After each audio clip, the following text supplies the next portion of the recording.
नमस्कार, आपके अपने YouTube channel GR classes bye Balraj sir में एक बार फिर से आपका स्वागत है। आशा और उम्मीद है आपकी तैयारी बहुत अच्छे से चल रही होगी और उसी तैयारी को और ज़्यादा अच्छा करने के लिए, इम्प्रूव करने के लिए GR classes bye Balraj sir पर हम लगातार आपके लिए कंटिन्यूसली जो है कंपटीशन एग्जाम से संबंधित जितनी भी जानकारी है, जितने भी टॉपिक हैं, वो लगातार हम आपके लिए लेकर आ रहे हैं।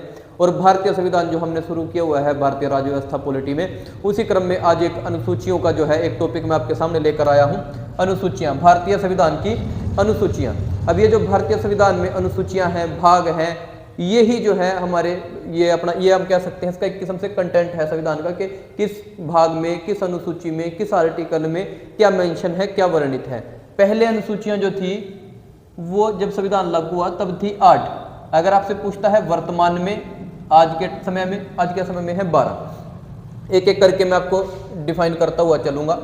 अगर हम बात करें पहली अनुसूची की, तो पहली अनुसूची जो है वो है संघ व राज्य क्षेत्र। संघ व राज्य क्षेत्र। एक बात आपको याद रखनी है, चाहे पहली अनुसूची पूछ ले, चाहे पहला आपसे भाग पूछ ले, चाहे पहला आर्टिकल पूछ ले, आपने एक बात क्या याद रखनी है, संघ और राज्य क्षेत्र।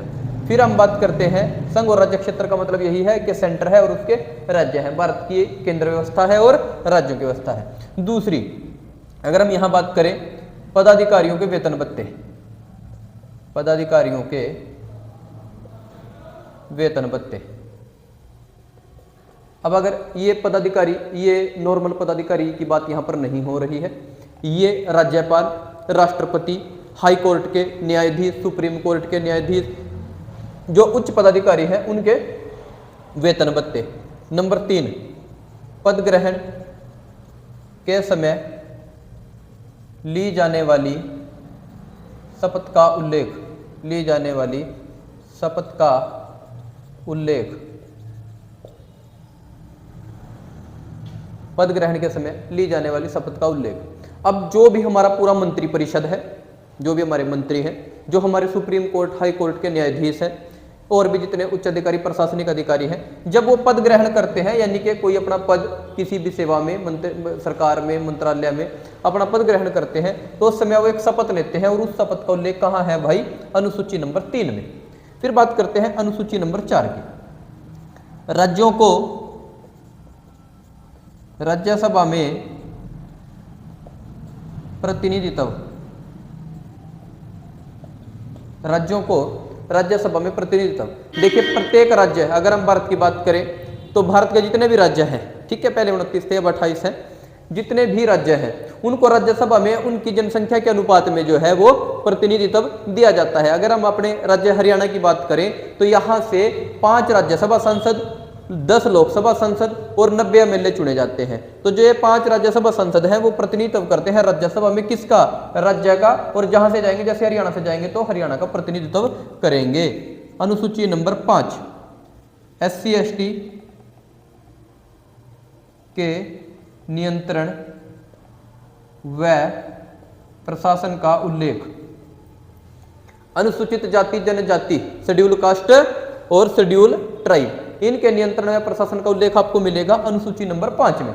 जैसे अनुसूचियां हैं 12, भाग हैं 22, तो अनुसूचियां कम है, यहाँ 5 में है, भाग हम इसको डबल कर देंगे, 5 का 2 गुणा कर देंगे, उधर 10 भाग में चला जाएगा, ये सेम बात। फिर हम बात करते हैं छठी अनुसूची की। ये याद रखना है ATMM, यानी कि ATM में मनी। अब ये ट्रिक याद करने के लिए आपको क्या याद रखना होगा, असम, त्रिपुरा, मेघालय,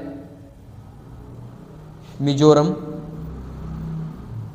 के SC ST के नियंत्रण व प्रशासन का उल्लेख। सेम बात, जो SC ST है कहाँ के, असम के, त्रिपुरा के, मेघालय के, मिजोरम के, इनके शासन, प्रशासन और नियंत्रण का उल्लेख कहाँ मिलेगा आपको, अनुसूची नंबर 6 में। फिर बात आती है अनुसूची नंबर 7 की। एक शब्द आपने सुना होगा, विकेंद्रीयकरण। इसका मतलब है शक्तियों का बंटवारा, शक्तियों का बंटवारा। अब ये शक्तियों का बंटवारा किस किस के बीच हुआ भाई, संघ के बीच, राज्य के बीच, यानी कि एक पावर मिल गई संघ को, एक मिल गई राज्य को और एक मिल गई कॉमन। इनको नाम दे दिए संघ सूची, राज्य सूची, और समवर्ती सूची। समवर्ती सूची जहां दोनों कॉमन रूप से जो है कानून बना सकते हैं। यहाँ पहले जब संविधान लागू हुआ 97 विषय थे, अब 100 है। यहाँ पहले 66 विषय थे, अब 61 है। यहाँ पहले 47 थे, अब 52 है। ठीक है जी। संघ सूची का मतलब है कि यहाँ केंद्र सरकार कानून बनाएगी, राज्य सूची का मतलब है यहाँ राज्य सरकार कानून बनाएगी, और समवर्ती सूची का है जहाँ दोनों मिलकर कानून बनाएंगी। ये टॉपिक जो है संघ सूची, राज्य सूची और समवर्ती सूची, एक पूरा टॉपिक अलग से आपको करवाया जाएगा।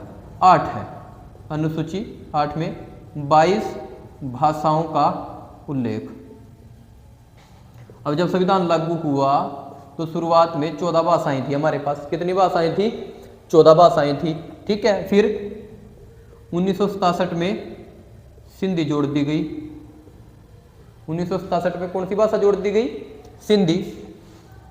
1992 में मणिपुरी, नेपाली और कोंकणी।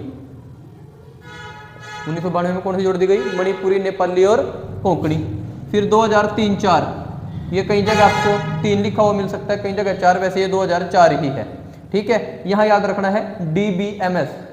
DBMS जैसे एक आप कंप्यूटर में एक टॉपिक पढ़ते हो DBMS, डाटाबेस मैनेजमेंट सिस्टम, उसी के आधार पर आपको ये याद रखना है। डोगरी, बोडो, मैथिली,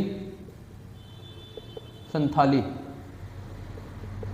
डोगरी, बोडो, मैथिली, संथाली, ये अनुसूची नंबर 8 में 22 भाषाओं को उल्लेख है। पहले 14 जो आपकी मराठी, असमिया, उड़िया, बांग्ला, ये जितनी भाषाएं, पंजाबी, गुजराती, ये सभी 14 भाषाओं में थी। फिर अनुसूची नंबर 9, क्यों? 8 तो हमने पहले ही पढ़ ली, जो वर्तमान में है वो 12 है, तो 8 तो पहले पढ़ ली। वर्तमान में कितनी और पढ़नी पड़ेंगी? 4 और पढ़नी पड़ेंगी। ये 4 तो बाद में ही जोड़ी गई होंगी। तो अनुसूची नंबर 9, संपत्ति के अधिकार का अधिग्रहण कब जोड़ा गया? 1951 में। संविधान संशोधन पहला। संविधान संशोधन कौन सा था जी? पहला। संपत्ति के अधिकार का अधिग्रहण, ये कब जोड़ा गया? 1951 में, पहले संविधान संशोधन के तहत। फिर आएगा 10वीं अनुसूची, दल बदल पर अयोग्यता का प्रावधान। दल बदल पर अयोग्यता का प्रावधान 1985 संविधान संशोधन था 52वां। 1985 संविधान संशोधन था 52वां। ठीक है जी। कि कोई अगर किसी दल, किसी पार्टी से जीत कर जाता है, अगर वो कल को दल बदल करता है तो उसकी सदस्यता पर अयोग्यता होगी, ऐसा 52वें संविधान संशोधन 1985 में जोड़ा गया। 11वीं अनुसूची ग्राम से संबंधित है, गांव से, ग्राम पंचायतें। ठीक है जी। पंचायतें, ग्राम पंचायतें, ये कब जोड़ी गई? 1993 में। 92-93 आता है इसका भी आंसर। 92 में ये जुड़ी गई, 93 में ये लागू हो गई थी। ठीक है जी। और संविधान संशोधन था 73वां। संविधान संशोधन कौन सा था? 73वां। फिर है शहरी, यानी कि नगर पालिकाएं। नगर पालिकाएं, शहरी। ठीक है जी। ये भी 1993 है। और संविधान संशोधन है 74वां। अब 2-3 बातें याद रखनी है आपको, जैसे पंचायतों में कितने विषय हैं? पंचायतों में है 29 विषय।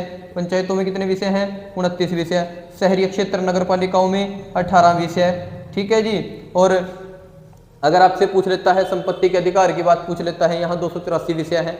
यहाँ कितने हैं? 284 विषय हैं। संघ सूची में 97 से 100 विषय हैं। राज्य सूची में 66 से 61 है। समवर्ती सूची में 47 से 52 है। ये पहले थे, ये बाद वाले अब के हैं, वर्तमान के। ये आपकी 12 अनुसूचियाँ थी भाई। एक छोटा सा टॉपिक था आपका, बहुत इंपॉर्टेंट है, बहुत सारे एग्जाम्स में इससे क्वेश्चन बनते हैं। भारतीय संविधान की अनुसूचियाँ। पहली अनुसूची में पहला अनुसूची, पहला भाग, पहला आर्टिकल, एक ही बात याद रखनी है, संघ यानी कि देश और उसके राज्य। भारत का एक संघ है, भारत एक संघ के रूप में है और राज्यों के रूप में अलग अलग है। मैंने आपको प्रस्तावना पढ़ाई थी, उसमें लिखवाया था कि कुछ शब्दों से बाद में जोड़े गए हैं, समाजवाद, पंथ निरपेक्ष और अखंडता। उस अखंडता का मतलब यही है कि यदि कोई भारत से अलग होना चाहेगा तो उसको इनवैलिड करार दिया जाएगा। वो क्या है? भारत एक अखंड देश है, इसके टुकड़े नहीं किए जा सकते। ऐसे तो फिर सभी राज्य जो हैं, जो मतलब केंद्र सरकार से परेशान हो जाएंगे, वो कहेंगे हम अपना अलग राज्य बनाएंगे, अलग देश बनाएंगे, ये गलत हो जाएगा मामला। ठीक है, इसीलिए अखंड शब्द जुड़ा गया जिसके और टुकड़े न किए जा सके। दूसरी अनुसूची में क्या करेंगे? लोगों को, जो पदाधिकारी हैं उनको वेतन भत्ते देंगे। ठीक है, वेतन भत्ते लेने के बाद यदि वो भ्रष्ट पाए जाते हैं, यदि वेतन भत्ते उनको सरकारी जो हम मतलब ये कर रहे हैं कि हम उनको पैसा दे रहे हैं, यदि फिर भी वो करप्ट करते हैं, रिश्वत लेते हैं, फिर उनको क्या याद दिलानी है कि आपने रिश्वत भी ली है। ठीक है, और एक आपने शपथ भी ली है, आप उस शपथ का भी ख्याल रखो। ठीक है जी, तो ऐसे करके हम इसको याद कर लेंगे। फिर उनको जो है राज्यों में, जो जितने भी राज्य हैं उनको राज्यसभा में प्रतिनिधित्व दे देंगे। 5वीं अनुसूची जो है वो है SC ST के नियंत्रण का उल्लेख, और 6ठी में है ATMM, असम, त्रिपुरा, मेघालय, मिजोरम के SC ST के नियंत्रण का उल्लेख। फिर 6ठी अनुसूची के बाद आती है 7वीं अनुसूची, जो है विकेंद्रीयकरण यानी कि शक्तियों का बंटवारा। ठीक है, किस किस में, संघ सूची, राज्य सूची और समवर्ती सूची। 97 से 100 विषय, 66 से 61 विषय, 47 से 52 विषय। फिर आती है 8वीं अनुसूची। 8वीं अनुसूची कब जुड़ी, 8वीं अनुसूची में क्या है, 22 भाषाओं का उल्लेख है। इस 22 भाषाओं में 14 पहले ही थी, 8 बाद में जुड़ी गई। सिंधी, मणिपुरी, नेपाली, कोंकणी, डोगरी, बोडो, संथाली, मैथिली। ठीक है जी, ये बाद में जुड़ी गई। 9वीं अनुसूची संपत्ति के अधिकार का अधिग्रहण, 1951 में पहला संविधान संशोधन। 10वीं में दल बदल पर अयोग्यता का प्रावधान। 11 में पंचायतें, 12 में नगर पालिका, ये आपने याद रखनी है। और ये वीडियो आपके लिए हेल्पफुल होगी, आपके आने वाले एग्जाम के लिए हेल्पफुल होगी, आपके लिए सहायक होगी, ऐसा हमारा मानना है। इसी शुभकामनाओं के साथ कि आपका आने वाला एग्जाम अच्छा हो, आप उसको क्लियर करके जल्दी से नौकरी लग जाएं। धन्यवाद, नमस्कार। हमारे YouTube चैनल को ज़्यादा से ज़्यादा शेयर करें और इसे जितना ज़्यादा हो सके अपने मित्रों के साथ शेयर करें, लाइक करें, कमेंट करें। धन्यवाद, नमस्कार, आपका दिन शुभ हो।